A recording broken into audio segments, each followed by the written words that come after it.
তোমার ছেলে কিন্তু কাজটা একদমই ঠিক করেনি আসলাম সর্দার।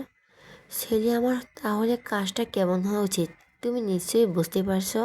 কলেজে এসে শুভ আর সিএমএ থেকে কালকে ঘটনা শুনে বাকরুদ্ধ হয়ে গেছিল আসলাম সর্দার। তার মেয়ে না থাকায় আশাকে একটু বেশি ভালোবাসেন তিনি। সর্বদা সকল আবদার হাসি মুখে মেনে নেয়। তার সাথে এমন ঘটনা সে কল্পনা করতে পারেনি। আর আশিক সেই জন্যই এসেছিল। এখন সবটা পানির মতো পরিষ্কার হয়ে গেছে। আর মৃত্যুর কথা স্যারের থেকে শুনেছি, তবে বিন্দুমাত্র নিজের ছেলের কাজটি ভুল বলে দাবি করলেন না। আসলাম, তুমি কিন্তু ভুলে যাচ্ছ আমি বর্তমান এমপি।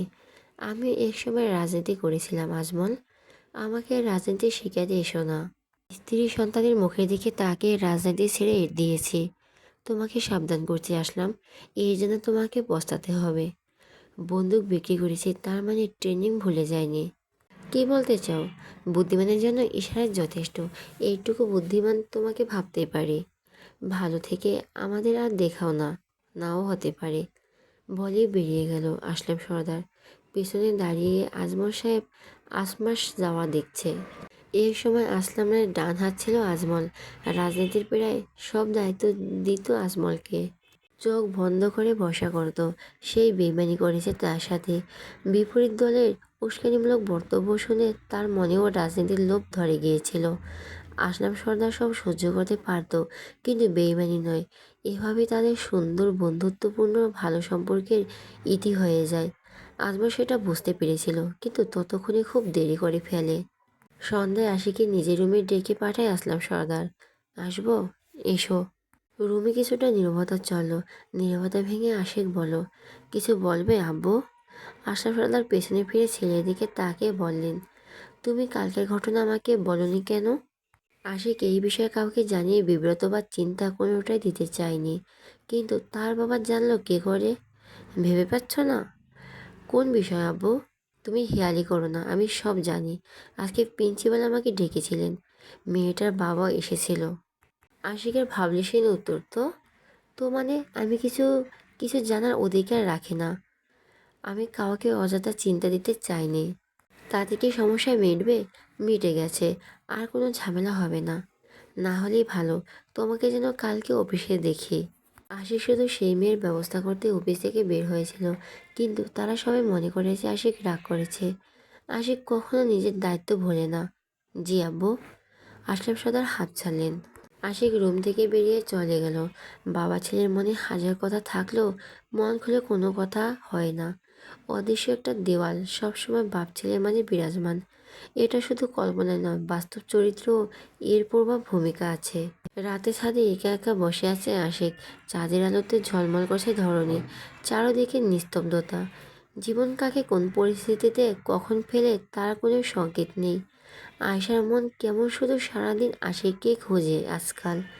মনে হয় সর্বদা সামনে দাঁড়িয়ে দাঁড়িয়ে দেখি, কিন্তু সামনে আসলে কি যে হয় হয়ে যায় বুঝি না। এই যেমন এখন থাকতে না পেরে একা একা ছাদের উপর চলে এসেছে। তার ভালোবাসার মানুষটিকে দেখার জন্য। ভালোবাসা জিনিসটা হলো যত দেখবে ততই বেশি আকর্ষিত হবে, যত গুরুত্ব যত যত্ন নিবে ততই বৃদ্ধি পাবে। মেয়েরা সবসময় একটা দায়িত্বশীল যত্নশীল মানুষকে চায়, যে তাকে বুঝবে, হাজার কারণেও ছেড়ে যাবে না। সেখানে আশিকেরা তো যত্ন পেয়ে কি আয়শা না ভালোবেসে থাকতে পারে? নীলাঞ্জনার ব্যাকুল মন কবে আশিককে কেড়ে নিয়েছে। আশিক পিছনে মুখ নিয়ে দাঁড়ালো। তার ভালোবাসার মানুষ তার হৃদয় হরণে দাঁড়িয়ে আছে। বসে থেকেই বলো, কি হয়েছে? কিছু না। এদিকে আয় বলে নিজের পাশে বসতে বলো। আয়েশা বিনা বাক্যে গিয়ে বসলো। আশিকের শরীর থেকে আসছে পারফিউমের গন্ধ, যা নাকে আসতে আয়েশার অদ্ভুত অনুভূতি হলো। শরীরে একটা অজানা শিহরণ বয়ে গেল। মনের ভিতরে কেউ সমান তালে ঢোল বাজাচ্ছে। আর চোখে একবার আশিকের দিকে তাকালো। আশিকও তার দিকে তাকিয়ে আছে। সাথে সাথে শরীরে কারেন্ট বয়ে গেল। চোখে নামিয়ে নিল। কিছু পর আবার তাকিয়ে দেখলো আশিক তার পানি চেয়ে আছে। আজ বেহায়ের মতো আশিক তার দৃষ্টি রেখেছে নীলাঞ্জনার পানে। এভাবে প্রায় আধা ঘন্টা থাকার পর আশিক দূর আকাশের চাঁদের দিকে তাকিয়ে ছোট করে গান গাইছে। দূর আকাশের চাঁদের পাশে ঝলমল করে তারা। আমার কেউ আর নাই রে বন্ধু, কেবল তুমি ছাড়া। আশিকের গান শুনতে শুনতে আশিকের কাঁধে মাথা এলিয়ে ঘুমিয়ে পড়েছে। আয়শা দিকে তাকিয়ে আছে, যেন এই রেখা শেষ না হয়। হাজার যুগ এই চোখের দিকে তাকিয়ে কেটে দিতে পারবে।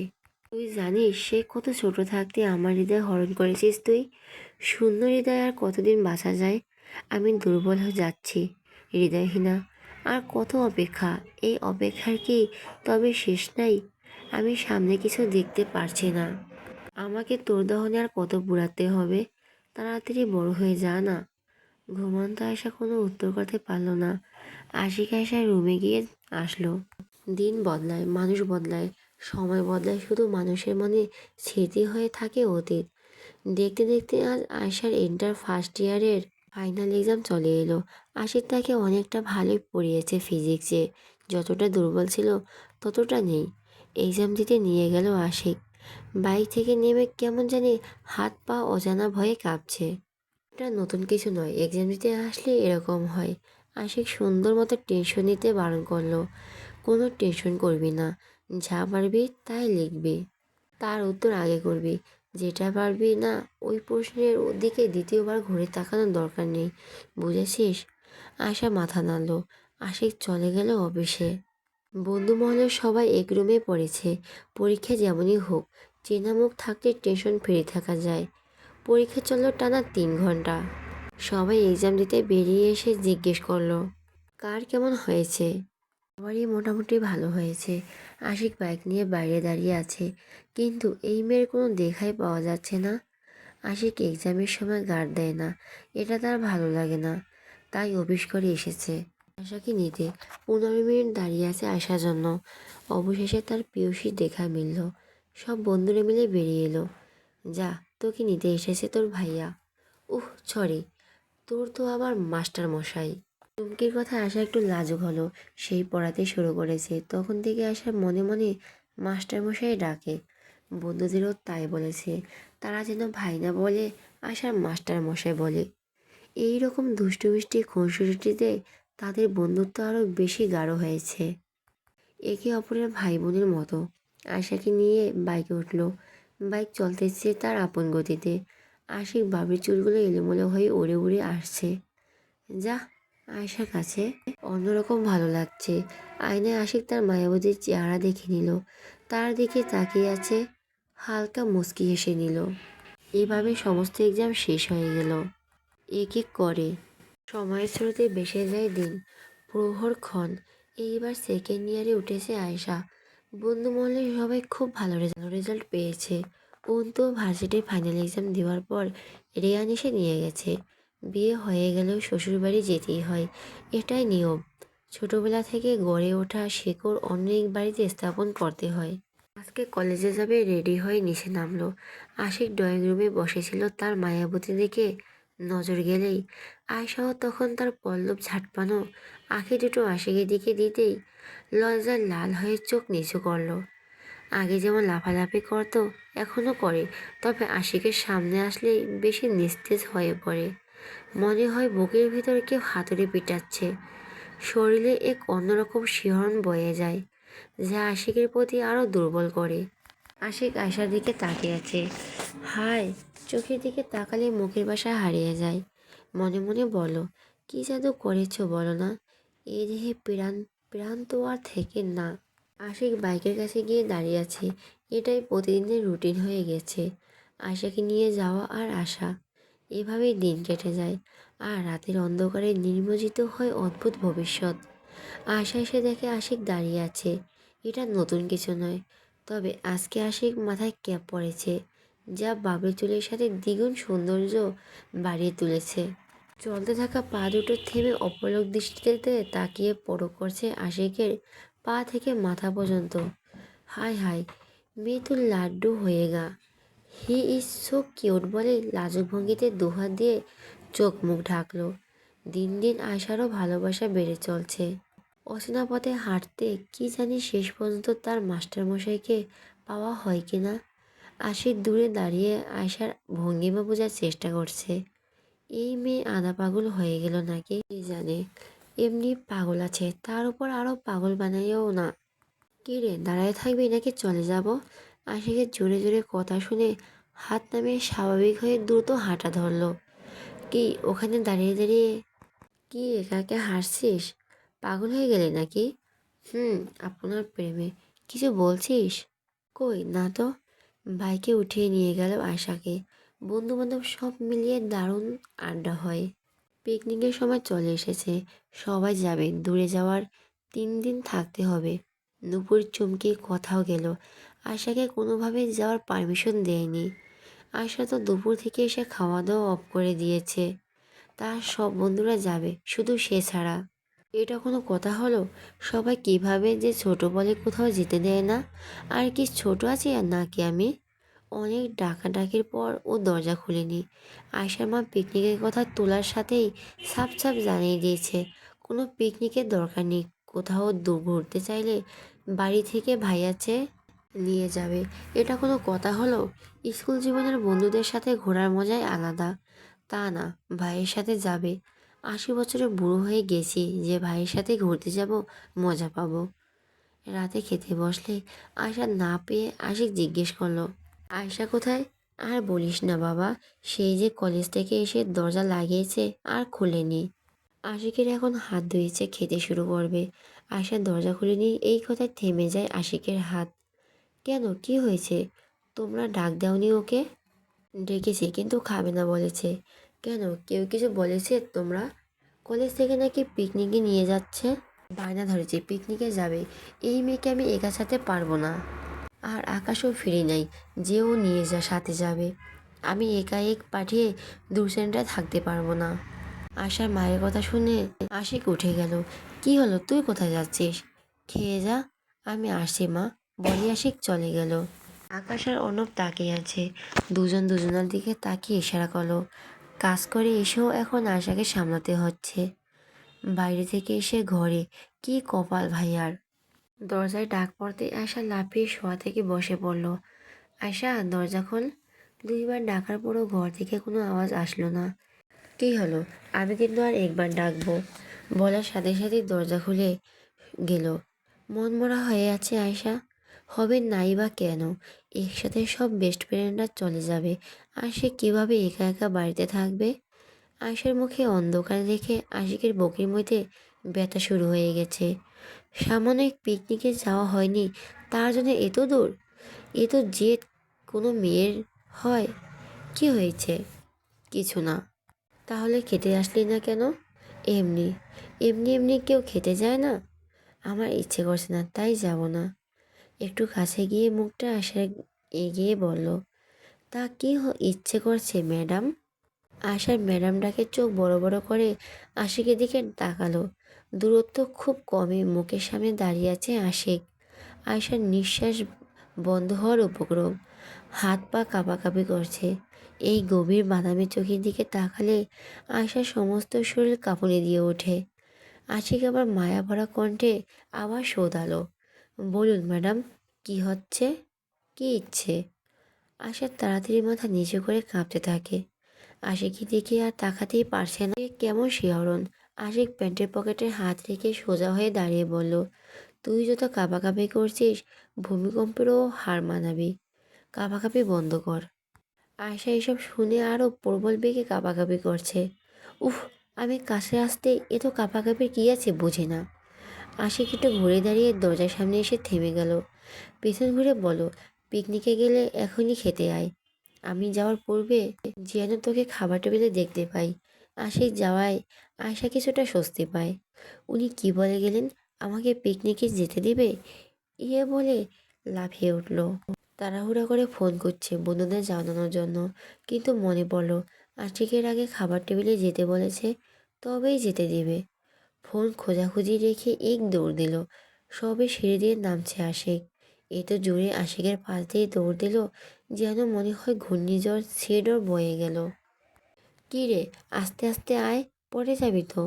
মুখের কথা মুখেই রাখলো, তার আগে ধপাস মানে উষ্টা খেয়ে পড়ে গেল। তবে এইবার আর সেই ধরতে পেল না। যেহেতু উপর হয়ে পড়েছে, হাতে পায়ে একটু ব্যথা লেগেছে। পড়ে গেলাম রে। পরে বুঝলো মান সম্মানের চাঁদের দেশে উঠে গেছে। এই মেয়ে পড়ে গেছে, তারপর বলে পড়ে গেলাম রে। এই পড়া নিয়ে বড় সড়ো একটা ডাক্তার দেখানো লাগবে মনে হচ্ছে। আশিক সামনে আসতেই খাবার টেবিল থেকে সবাই উঠে দাঁড়ালো আসার জন্য, কিন্তু আশিক থামিয়ে দিল। তোমরা বসো, আমি দেখছি। আশিকের মা এসে হাত পা নেড়ে দিচ্ছে। আশিক বসে পড়ল। বেশি ব্যথা লেগেছে? না। আয়শার মা রেগে আছে। অনেকক্ষণ যাবৎ মেয়েকে ডেকেছে খাওয়ার জন্য, কিন্তু আসেনি। এখন এসব পড়ে গেলে আসবি যখন, তখন আস্তে ধীরে আসতে পারিস না? সব সময় লাফালাফি করবি। এইরকম স্বভাব হলে বিয়ে দিলে প্রতিবন্ধী ভেবে দুদিন পর তোকে ফেরত দিয়ে যাবে। এই ছোট একটা কথায় আশিকের মনে ঝড় তুলল। অন্যবার আকাশ পরবর্তীটা বোঝার জন্য আশিকের দিকে তাকিয়ে আছে। আশিক কী উত্তর করবে? আমি বিয়ে করব না মা। আশা সোজা উত্তর। না, তোমাকে তো আমরা ফ্রিজে রাখবো, তাই না? দিন দিন বড় হয়ে যাচ্ছ, বাচ্চা সুলভ আচরণ ছেড়ে দাও। বড় বোনের বিয়ে হয়ে গেছে, এখন তোমার পালা। আশিকের চোয়াল শক্ত হয়ে গেছে, গলা হাতের রগ ওঠানামা করছে। হঠাৎ করে আসার মনে হচ্ছে শূন্যে ভাসছে। ক্ষণিক পর বুঝতে পারলো আশিক তাকে কোলে নিয়েছে। বাড়ির সবাই আছে, ওনার কি একটু লজ্জা শরম করছে না? আল্লাহ গো, আমার কি অবস্থা হলো! আমি কাকে মুখ দেখাবো? একা একা বিড়বিড় করছে আয়শা। আয়শাকে কোলে নিয়ে চেয়ারে বসিয়ে দিয়ে নিজেও বসে পড়ল। সবার উদ্দেশ্যে বলল, আমি যেন ওর বিয়ে সম্পর্কে এ বাড়িতে দ্বিতীয়বার কোনো কথা না শুনি। আই রিপিট, ওর বিয়ে সম্পর্কে দ্বিতীয়বার কোনো কথা যেন না শুনি। বলেই খেতে লাগলো। সবাই তাকিয়ে আছে আশিকের দিকে, কিন্তু আশিক এমনভাবে খেয়ে যাচ্ছে যেন মনে হয় এখানে কিছুই ঘটেনি। আর সে এতই অবলা যে ভাজা মাছ উল্টে খেতে জানে না। আসলাম সর্দার খাওয়ার সময় কোনো ভেজাল চায় না বলে চুপ করে আছে। ঘরে বসে আছে আশিক, তখনই হামলা হলো 2 পাউন্ডের। তোরা কি সবসময় বোমা নিয়ে বেরিয়ে পড়িস, নাকি তোরা নিজেরাই বোমা? কোনটা? জি না, আমরা হলাম আপনার দু আদরের শালা। শালা মালতাব, আমাদের আদরের বোনকে বিয়ে করতে চাও তাই শালা? আর আমাদের বোনকে বিয়ে করে দুলাভাই হতে চাও, তাই ও শালা? দুলাভাই শালা, থামবি তোরা? দুইটা কি বিরক্ত করতে এসেছিস এখানে? তুমি কিন্তু আমাদের এভাবে বলতে পারো না দুলাভাই, তা না হলে কিন্তু আমাদের বোনকে তোমার সাথে বিয়ে দিব না। অর্ণবের কথায় আশিক হাসলো। তাই নাকি? তা আজ থেকে ঠিক 9 বছর আগে কথা কি মনে আছে শালাবাবু? কলেজে বসে আছে বন্ধু মহলের সবাই, শুধু বাকি আয়শা। সবার মধ্যে টেনশন কাজ করছে। যদি আয়শাকে পারমিশন না দেয়, তাহলে কি আয়শাকে রেখে ওরা মজা করতে পারবে? উত্তর হবে না। জানেন জিগার দোস্ত, একজনকে ছাড়, কিভাবে আনন্দ করব? আয়শা এসে দেখে ওদের সবার মুখগুলো পেঁচার মতো করে বসে আছে, গালে হাত দিয়ে। আয়শার সামনে বসে বলল, কি হলো, এভাবে আছিস কেন তোরা? তোদের সবার কি জামাই বউ মরে গেছে? শোক দিবস পালন করছিস যে সবাই মিলে? যার জন্য করি চুরি সেই বলে চোর। নুপুরের কথায় শুভও বলল, ঠিক বলেছিস, আমরা মরি ওর জন্য, আর ওর চেহারা দেখ, হাসিই থামছে না। মন চায় উষ্টা দিয়ে বান্দরবান পাঠিয়ে দিই। চুমকে বলে উঠল, তুই থাম, ও এমনি দিনে 10 বার উষ্টা খায়, ওকে আলাদা করে উষ্টা দেওয়ার কোনো প্রয়োজন নেই। সব কথা বাদ দিয়ে তোকে কি সত্যিই যেতে দিবে না আয়শা? কথার প্রশ্নে সবাই আয়শার দিকে প্রশ্নসূচক দৃষ্টিতে অধীর আগ্রহে অপেক্ষা করছে। আয়শা একটু মন খারাপ করে তাকিয়ে থাকলো ওদের দিকে। সবাই বুঝে নিল যেতে দিবে না। তাহলে আমরা তোর বাসায় যাব আজকে। আমরা গেলে নিশ্চয়ই রাজি হবে। আর যেতে হবে না। কেন, তুই কি চাস না যেতে? চাই না কে বলেছে? আমি তো যাচ্ছি। যাচ্ছি মানে? বলে টাকা দিয়ে সবাই পরিষ্কার বুঝতে পারলো। 3 বান্ধবী এসে আয়শাকে জড়িয়ে ধরলো আনন্দে। হাতে মাত্র আছে 2 দিন, সবাই আজকে বসার ঘরে শপিং করবে বলে ঠিক করলো। কলেজ ছুটি হয়ে গেছে, ঘুরতে যাওয়ার আনন্দে চুমকি লাফিয়ে লাফিয়ে চলছে রাস্তার মধ্যে। দূর থেকে একটা ট্রাক আসছে দ্রুত বেগে। চুমকি যে নিয়ে কোনো মাথা ব্যথাই নেই, কী শপিং করবে সেটা রাস্তা দিয়ে হাঁটতে হাঁটতে ভাবছে। ঠিক তখন সামনে তাকাতে দেখতে পেল বড় একটা ট্রাক তার দিকে এগিয়ে আসছে। ট্রাকের হর্নও কান পর্যন্ত পৌঁছায়নি। চোখ বড় বড় করে তাকিয়ে আছে, ভাবছে হয়তো এটাই শেষ। মিটি মিটি চোখে দেখছে, আর অল্প দূরত্বে ঘুরে আছে ট্রাকটি। হঠাৎ চোখ দুটো পুরোপুরি বন্ধ হয়ে মাটিতে লুটিয়ে পড়ল।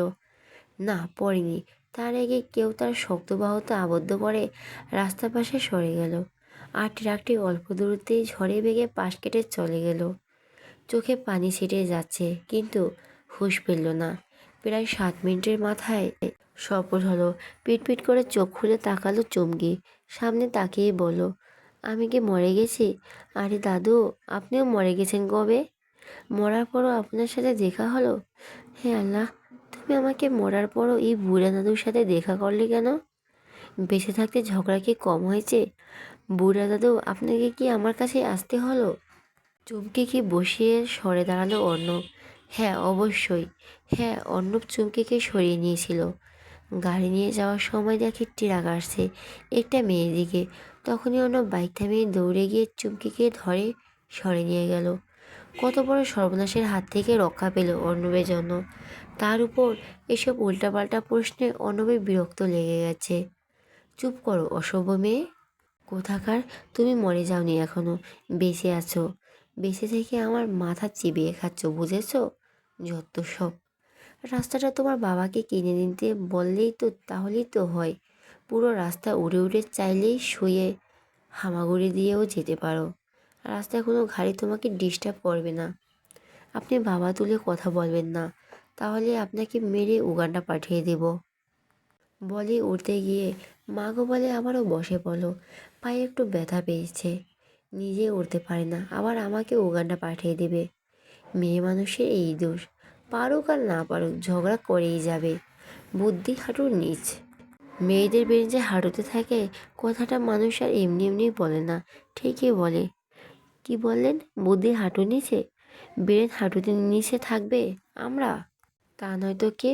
তাহলে ভাবুন, যেটা আপনার ছেলের মাথায় নিয়ে ঘোরেন ওইটা আমরা পায়ে নিয়ে ঘুরি। আমাদের সাথে লাগতে আসবে না। আমাদের পায়ে থাকা ব্রেন মাথার নিচে ঘোরেন, আর বড় বড় কথা। এই মেয়ে একচুয়ালি সব দাঁত নড়ে দেব। যাও বাসায় যাও। ব্রেন নিয়ে তো পাওয়ার, অথচ কাজের সময় ব্রেন খুঁজে পাও বুঝি? দেখুন, একটু সাহায্য করেছেন বলে অপমান করতে পারেন না। আপনার নামে কিন্তু মামলা দেব থানায়। ও তাই তো, চলো ওঠো, তোমাকে কষ্ট করে যেতে হবে না, আমি নিয়ে যাচ্ছি। চুমকি আহাম্মক বনে গেল, চুপচাপ দাঁড়িয়ে আছে। এই মেয়ে, তোমার বাড়ি আর কত দূর? মাথা নিচু করে বলো, আর একটু সামনেই। অন্য বাইকে উঠে বসে চুমকিকে বলো, উঠো। চুমকি হাঁ করে তাকালো। সে উঠবে, তাও আবার বুড়া দাদুর গাড়িতে? আমি উঠবো না। ভেবে বলছো তো? একা যেতে পারবে? পারবো না কেন? বলি সামনে এগোতে পায়ে ব্যথা পেল। অন্যবেশে পড়া থেকে বাঁধাতে পারলেও পায়ে মোচড় লেগেছে। চুমকি তো অসহায় চোখে তাকিয়ে আছে অর্ণবের দিকে। কি হলো, যাও, একাই তো যেতে পারবে। বেচারি নিজের জালে নিজেই ফেঁসে গেছে, হাঁটতেও পারছে না। কিন্তু নিজের একটা প্রেস্টিজ বলতে কিছু আছে, তাই মনের জোর নিয়ে পায়ের এক ধাপ উঠালো। কিন্তু প্রচুর পরিমাণ ব্যথা লাগছে, পা উঠানো যাচ্ছে না। খুঁড়িয়ে খুঁড়িয়ে দু পা এগিয়েই শূন্যে তুলে নিল অর্ণব। ও মা গো, আমি উড়ে যাচ্ছি কেন? আমাকে কেউ ধরো। বলে চোখ দুটো বন্ধ করে অর্ণব শার্ট দুই হাতে খামচে ধরেছে। অর্ণব বিরক্ত নিয়ে চুমকির দিকে তাকাতেই কেমন একটা ঘোর লেগে গেল।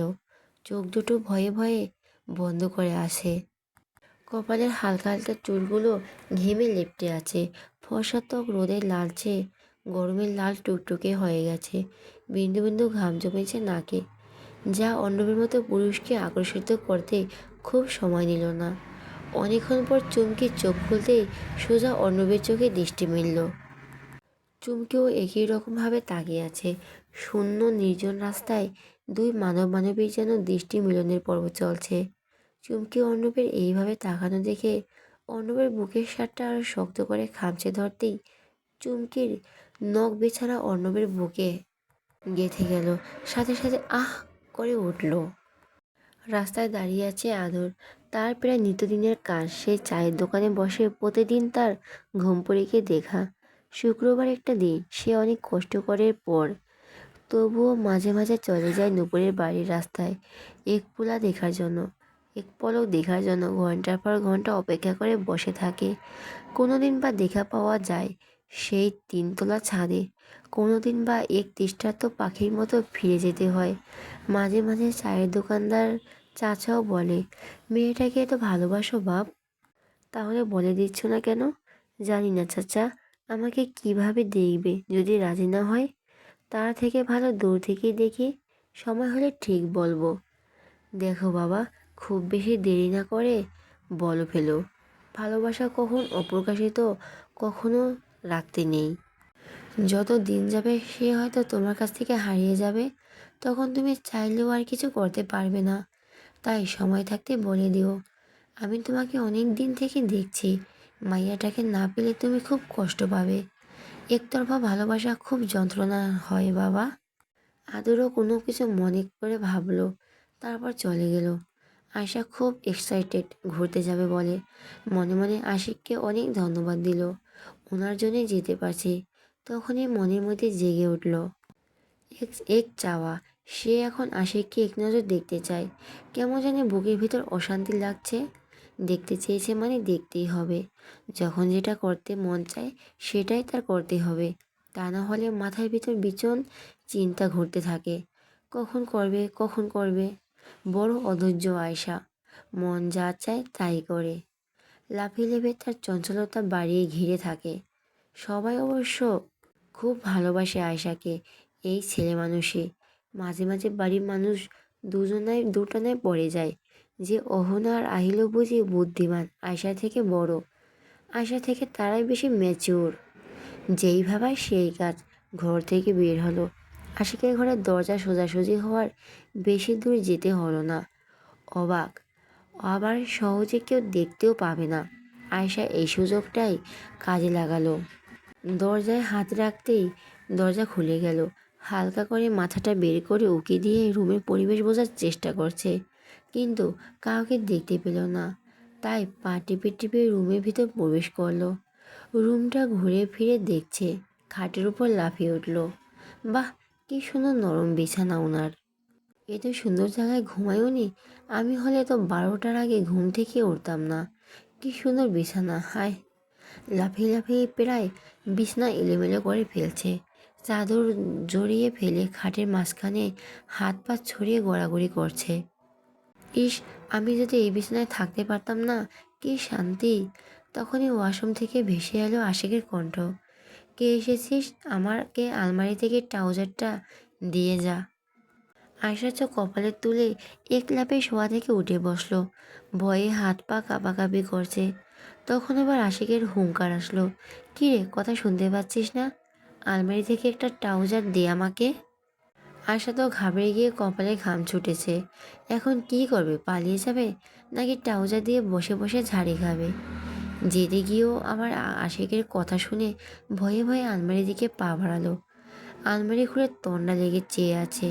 চোখ দুটো রসগোল্লার ন্যায় বড় বড় হয়ে গেছে, সাথে মুখ দুটো আগের তুলনায় হা হয়ে গেল।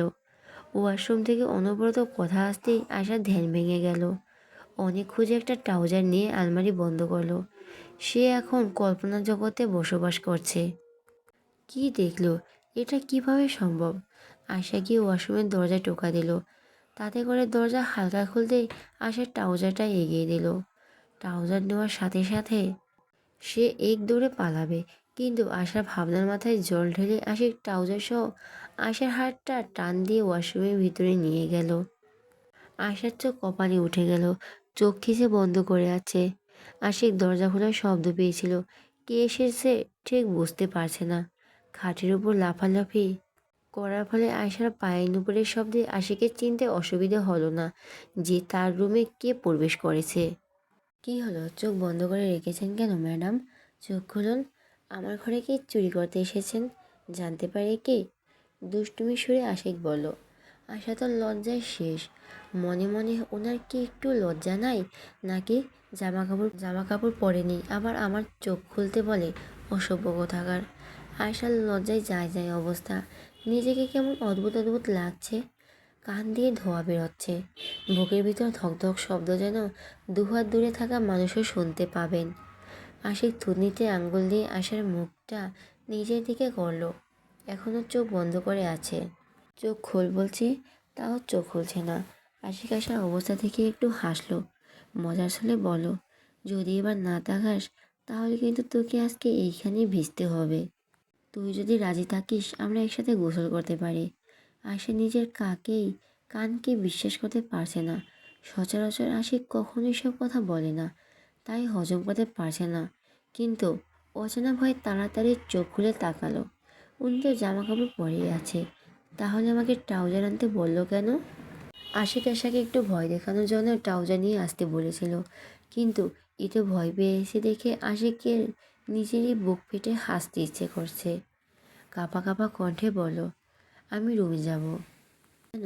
কি চুরি করতে এসেছিলিস আমার ঘরে বল? বিশ্বাস করুন, আমি কিচ্ছু চুরি করতে আসিনি। করলাম না। কি? বিশ্বাস করলাম না। সত্যি বলছি, আমি তো শুধু আপনাকে দেখতে এসেছিলাম। সে ধরা পড়ে এখন মুখটা কাদো কাদো করে আছে। মুখ ফসকে সত্যি কথাটা বেরিয়েছে। আশিকের হাতে থাকা নিজের হাত মুচড়াচ্ছে।